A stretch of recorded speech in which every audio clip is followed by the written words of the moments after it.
uchumba wa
kila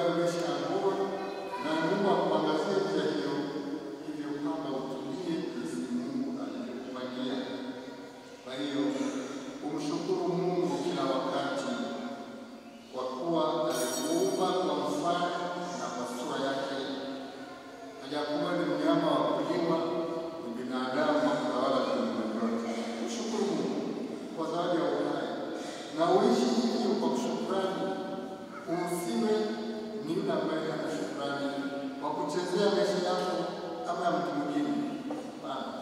Ukumbuke pia kwamba kila binadamu aliumbwa kama wewe. Kama nani? Kama nani? Kwa nini unamuita mwenzako kitimoto? Au Mungu? Kwa nini unafanya? Toka hapo Mungu wewe. Sasa kama mtoto wako anakuta Mungu, akianza kubweka kufanya nini? Kwa hiyo kwa kupewa zawadi ya binadamu, tuthamini agizo la Mungu mpendane kama unavyotaka. Unapomtendea mwenzako jeuri, unakosa shukrani kwa Mungu. Kwa hiyo tumekuwa wote kwa mfano wa Mungu, na ndio maana tunaambiwa tuombe, tunaambiwa tupendane. Mungu anasema tafadhali naomba mpendane.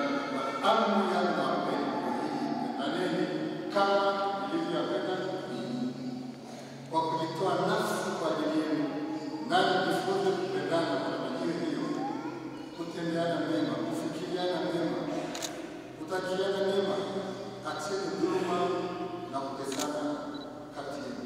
Uso mpango wa Mungu. Shetani analeta chuki ndani mwetu mpaka tunaishia kwenye kizazi ambacho sasa hivi tunashangaa haya mambo magumu ya ukatili yanatoka wapi?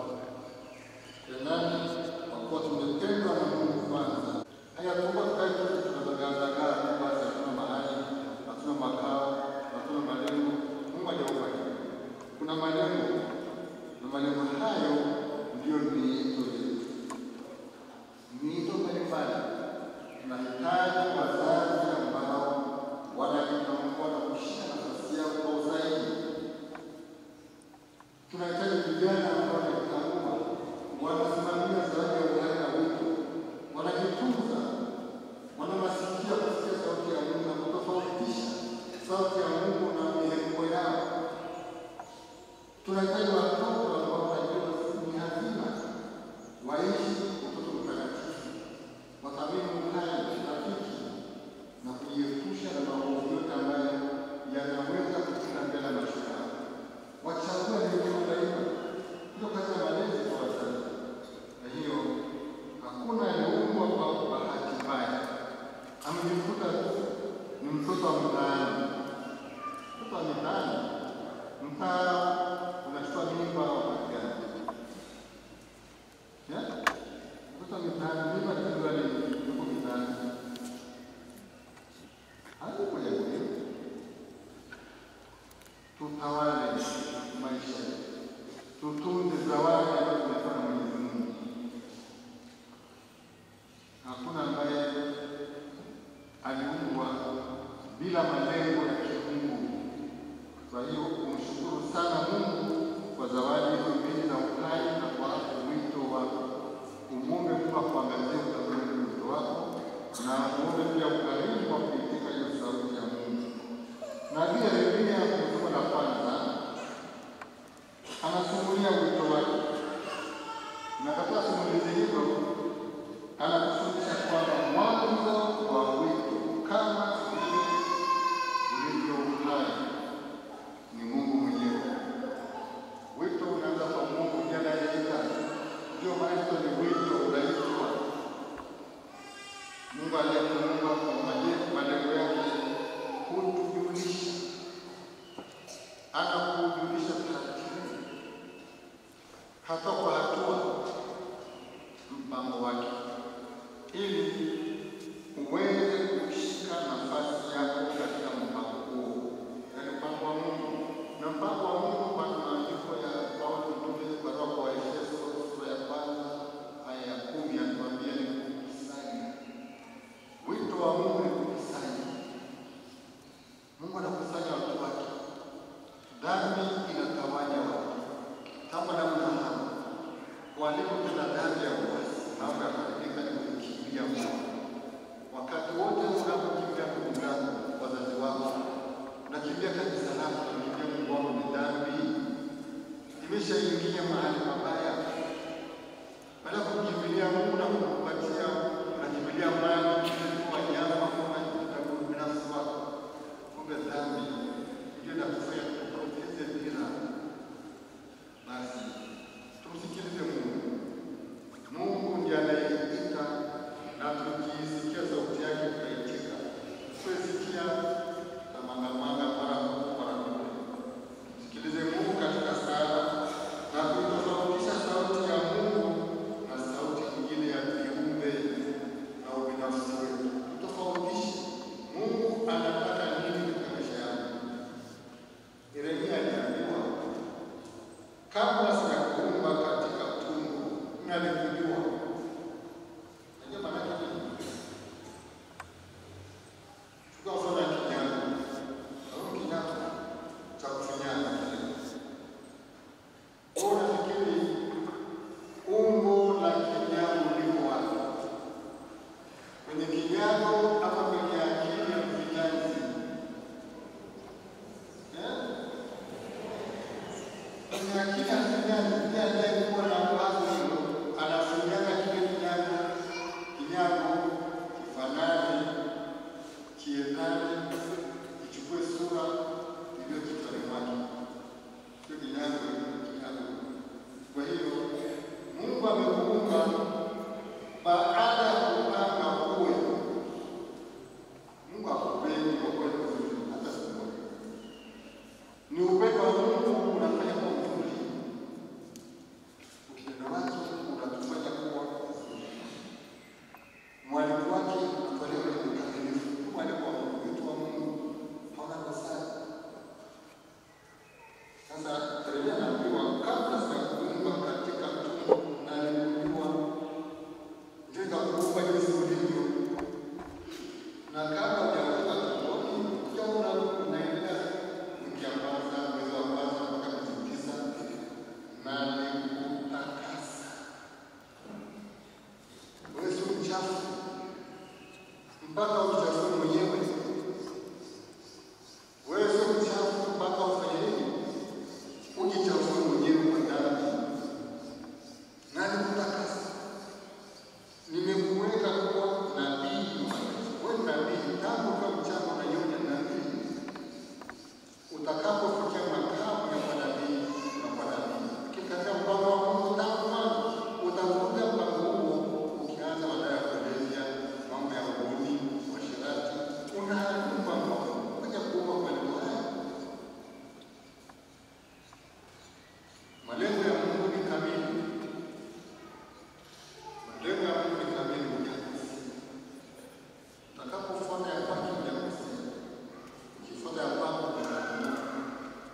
Malengo ya Mungu ni mapana, marefu na ya kina. Sio muda mfupi, ni ya milele. Malengo ya Mungu ni ya milele. Unapomtumia mwenzako kama chombo cha kutumiwa tu kwa starehe zako, unamkosea Mungu na huyo mtu. Tunapelekana mahali pabaya kufanya mikataba na mahusiano ambayo tayari na Mungu, kwa kutambua kuwa sisi ni viumbe, sio miungu. Kazi yetu kubwa na ya heshima ni kuutumikia mpango wa Mungu wa mbinguni. Ndio kazi ya maana katika maisha yako. Mpango wa maana ni kule kushika nafasi yako katika mpango wa Mungu, na mpango wake ni mkamilifu na milele. Mpango ambao hauna dosari. Uamuzi wa wetu sio jambo rahisi, sio kujiamulia tu. Na pia Yeremia alipotazama, Mungu anamwambia awe nabii akatangaze neno lake kwa watu. Alipotazama akaona hapana, sio mimi. Aliona katika mapungufu yake. Anapotuandaa kwa kazi yake, kama ni ndoa, kwa neema za Mungu ndoa zitafanikiwa. Sio kwa ujanja wetu. Hapana, kwa neema za Mungu ndoa zitafanikiwa. Watu wanafanya injili ya ndoa miaka 25, miaka 50.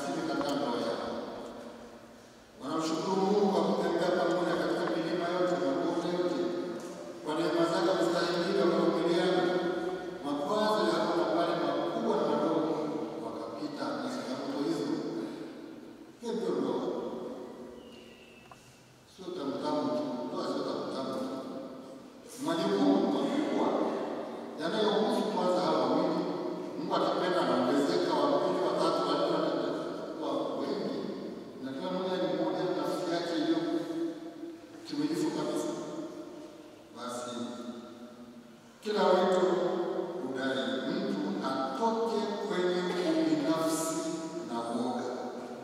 Kiingia katika ndoa, maisha ya wakfu na ubinafsi utaharibu tu. Lazima jipange kuhusu wito. Ubinafsi watu wakane na ndoa nyingi zimeharibika sababu ya ubinafsi. Mtu anachukua majukumu haya kutamka na kuchukua huku nadama kunafsi, lakini ubinafsi mbele. Huyu utapeli. Huyu utapeli. Ama uoga, wakao ujasiri kutembea kupambania kila ambacho umechagua. Wito unahitaji ukarimu na ujasiri wa kutembea njia mpya ya imani. Kama Ibrahimu alipaswa kuacha yale aliyozoea na kuyaamini, akaanza safari mpya ya kumtumainia Mungu na kumwamini Mungu kwa upendo wa ajabu. Alipata shida mbalimbali, ni kweli. Alikuwa na subira, ndio, ni sehemu ya wito. Sasa mapendo kwa kujitoa nafsi kwa ajili ya Mungu na kujenga ufalme wake, huo ndio msingi wa kila wito. Kila wito.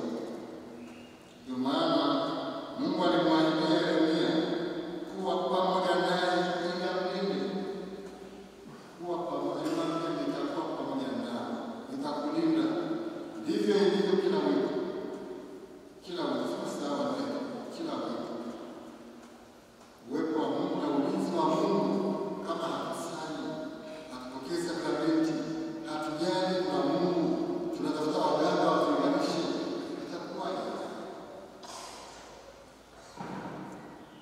Ulinzi wa Mungu ndio tegemeo la kufanikisha kila wito. Tukishamwacha Mungu, tukashughulikia vitu na watu, hakuna hasara kwa hili. Maana Mungu ametuumba kwa ajili yake, lakini ameumba vitu kwa ajili yetu. Tukigeuza sasa nyuso zetu tunapoelekea kama Mungu kisogo na kushughulikia mambo mengine ambayo tunataka duniani tutayaacha, kupotea njia mbaya kabisa. Kama sista wasiyekuwa hapa leo kuweka nadharia za maisha za kudumu kama sio ulinzi wa Mungu, wamepitia changamoto mbalimbali. Ni waruhusu hapa tuambie wamepita mambo gani kwa tutakaa siku nzima siku moja. Lakini kwa ufupi ni kwamba hakuna safari ya wito ambayo ni laini. Kuna mambo yake magumu ambayo yanadai kutafikiria vizuri ili aamue kwa uthabiti, nimeichagua njia hii, sijasukumiwa huko na shangazi na mjomba na pale na sasa. Nimechagua mwenyewe ili utakayoitembea ujue ni Mungu na wewe kwenda. Mungu ni mwaminifu kwa ahadi zake zote, na Mungu anapokuahidi atatimiza. Basi Mwenyezi Mungu kwa Yeremia aliyatia maneno yake kinywani mwa Yeremia. Maneno ya nani? Ya nani? Ni ya Mungu. Mdomo wa nani? Yeremia. Ndio nabii.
Hayo ni yale yote ambayo mtu anapoandaa shamba lake, anaondoa mawe, magugu yote anaondoa, kama kuna kichaka anaondoa, anaandaa shamba.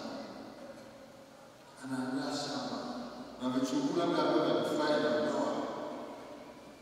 Ndio kuandaa shamba kuna kuondoa na kung'oa tabia mbaya, ubinafsi, mambo ambayo nikiingia nayo katika ndoa, katika maisha ya maisha, nisipong'oa vitu hivi vitaniharibia safari yangu, nitakuwa ni kero na usumbufu kwa wenzangu. Mambo ya kung'oa nishajenga tabia za kisasi, kiburi na kinyongo. Nisipong'oa vitu hivi, maisha yangu hayataenda, nitafeli utume wangu, ni ubaguzi, mambo ya kuharibu.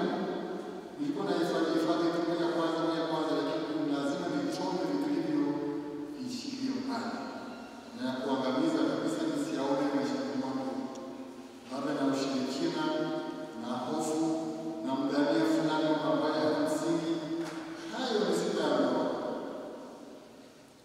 Sitaweza kujenga. Kufanya nini? Kujenga. Sitaweza kupanda mbegu ambazo zitastawi. Ndio maana Yesu akahubiri, tubuni na kuamini toba. Mambo manne. Ndio toba. Ndio toba. Alafu kuamini habari njema. Huwezi kupokea habari njema bila toba. Tunapokoroga hiyo mambo ya ndani. Ndio haya kubomoa. Ukiingia katika ndoa na mambo haya ambayo yanakuwa mbali, utafeli. Vivyo hivyo na maisha yote ambayo tunakusudia yale, kama mithili ya shamba tu. Usipoandaa shamba vizuri, ukalima vizuri, ukanyosha ukasawazisha vizuri, utakapoisha ni shida. Basi kumbe haya manne yanaandaa nafasi kwa mambo haya mawili: kujenga na kupanda. Panda mbegu mpya. Roho Mtakatifu apate nafasi ili achepushe maisha yetu sasa, yatoe harufu nzuri, yawe na kukubalika, maisha ambayo yana thamani mbele ya Mungu na watu, maisha ambayo yanazaa furaha ya kweli na kujenga, kuweka uzio, kuimarisha maisha. Ndugu zangu, ni wito, ni wajibu wetu sisi sote kuisikia sauti ya Mungu katika wito wa ubatizo. Tumkataa Shetani na mambo yake yote na fahari zake zote na kumsaliti Mungu mmoja katika nafsi yake. Huo ndio msingi wa kila wito. Ubatizo, wito wa ubatizo, na katika wito wa maisha ambayo utaitwa nao sasa kama ni wa wakfu, masista, mabrada, padri, lakini pia kuna wazazi. Wito wa ndoa ni yote ni takatifu mbele ya Mungu.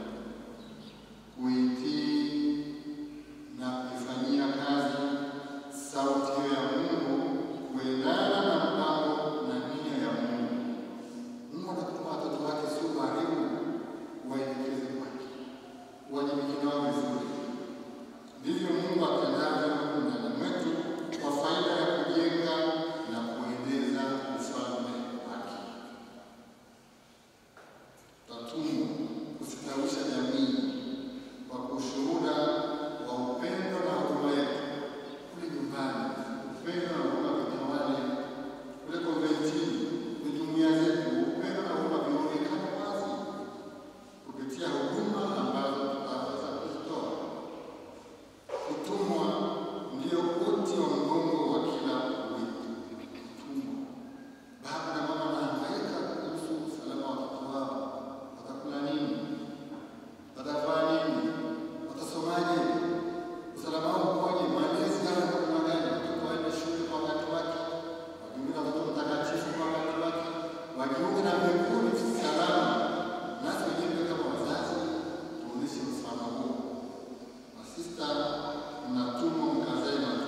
Mungu alipata chakula gani?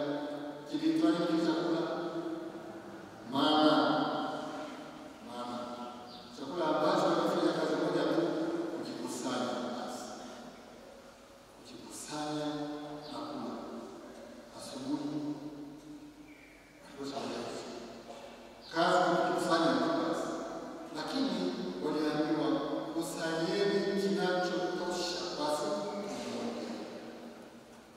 Hakuna akiba kesho yake.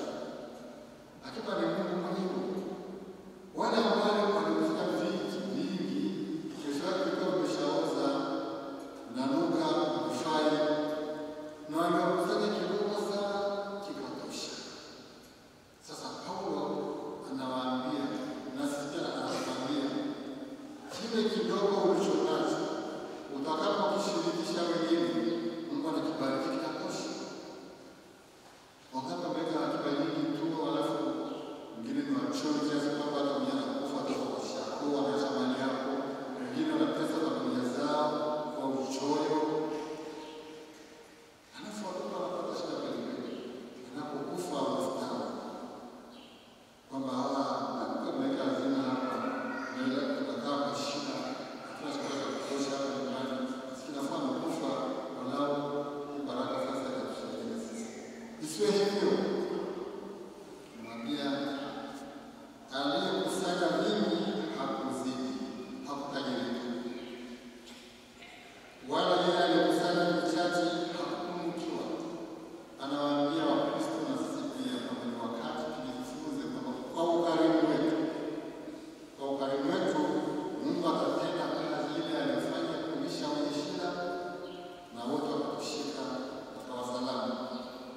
Basi na sista, natakieni hilo. Mwe wakarimu kwa muda.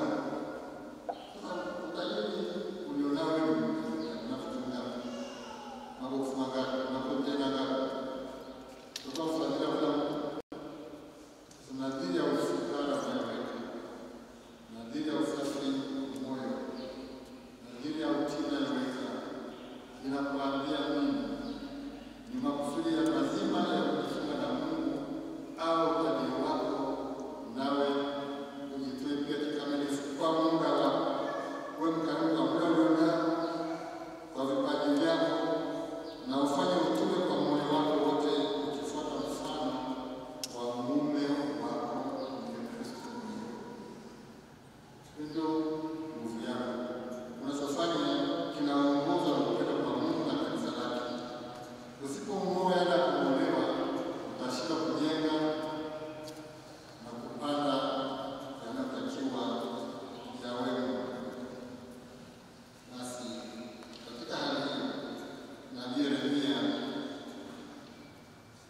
aliandikwa hapo yote.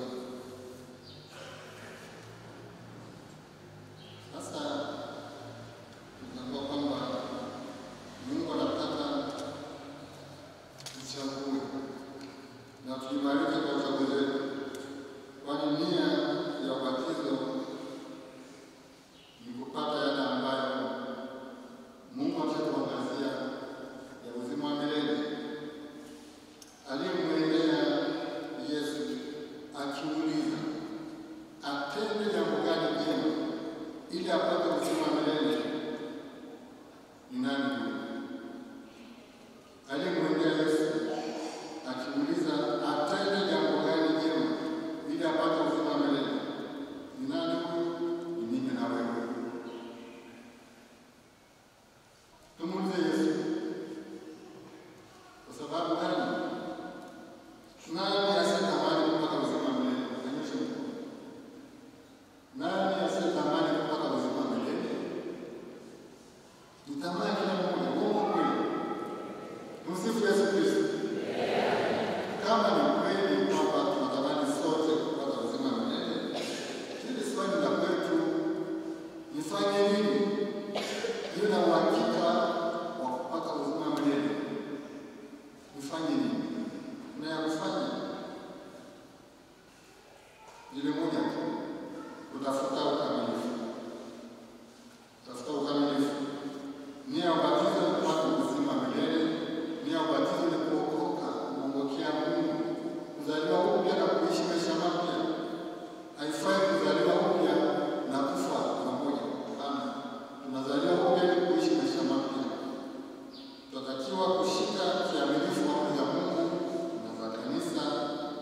Hayo ni mambo ambayo ni muhimu sana. Kwa mtu ambaye anakusudia kwenda mbinguni, lazima ajulishe sana kushika amri za Mungu. Naanza kabisa,